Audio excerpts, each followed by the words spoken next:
When I was 15, I lived in London during the Blitz. And every night, the German bombers went over. I saw them in front of the house, the anti-aircraft fire, the bombs dropping, the searchlights, and I was very frightened.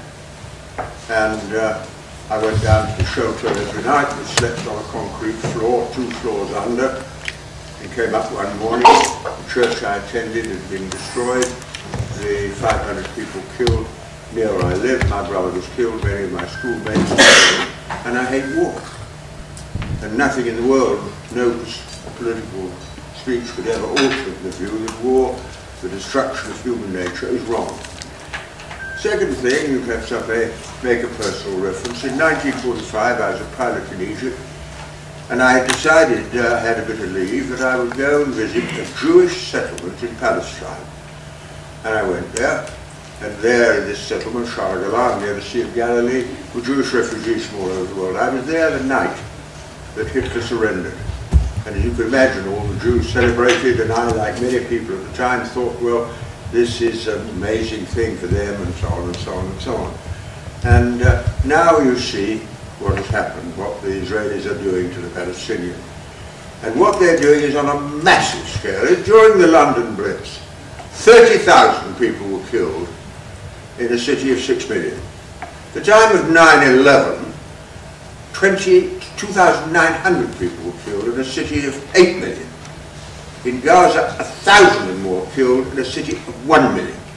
I mean, it is on a far, far bigger scale than 9/11 or than the Blitz in terms of those who live there. And you see what's important about what you've done. You haven't just said, oh, it's nothing to do with us, it's a long way away, we'll write to our MP and all that. We said, we are not having this. And we're going to occupy where we are. We're at university, it could be anywhere, it could be in a factory. Occupy and say, we want a change. And I think that is what's really important. Say, what effect does it have? Well, as Lindsay German said, how long did it take to get votes for women, votes for men? So of course it takes a long time. But I tell you one immediate effect. We have built friendship in this country between the people who live here and the Palestinians and the Muslims, which is of enormous importance. We have built peace here out of the struggle you have undertaken to save the people of Gaza. And of course, don't forget, with elections coming, members of parliament and ministers, oh, why do what will happen in the election? If the Gaza question is highlighted, they're going to listen. They may not want to listen, but they'll have to listen because there'll come a time when they'll be asking you to vote and you've got to decide what to do. And you see, if you take the broader question, what you're doing is the most important thing you can in human history. You're taking charge of your own destiny.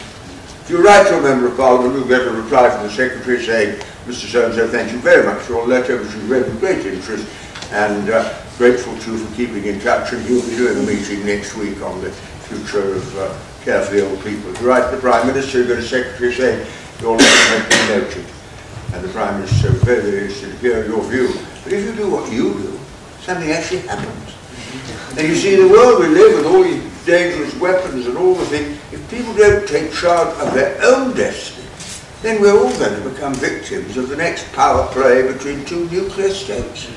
So I think this is a very, very important thing. Remember this, what you're doing is educational. I'm not in favour of a punch-up with the police. I tell you why, I tell you what, if you're assaulted, if you start getting into that sort of situation, the news story comes the punch-up instead of Gaza. So be very, very careful. Keep to what it's about. It is about Gaza and the right of the Palestinians to survive, control of dealing with Israeli atrocities, building peace in the Middle East. It's about that. Keep it on that basis, and you'll have more and more and more public support. And it is amazing to me to see that the Palestine question, which for years ago was hardly ever mentioned, you know, the poor little Jews who were persecuted by Hitler, God support them, all changed. Public opinion all over the world has now understands that. And if it doesn't get all the coverage you'd like in the British media, all you do is on the Al Jazeera, on press television, and therefore you're encouraging and inspiring people around the world to see they have friends here. I've finished, I know, and I have. But that's the way I see what you do. And I must say, Although you may not realise it, these events in the last few days will go into the history books of human progress, and it will be because of what you've done. And thank you very much for watching.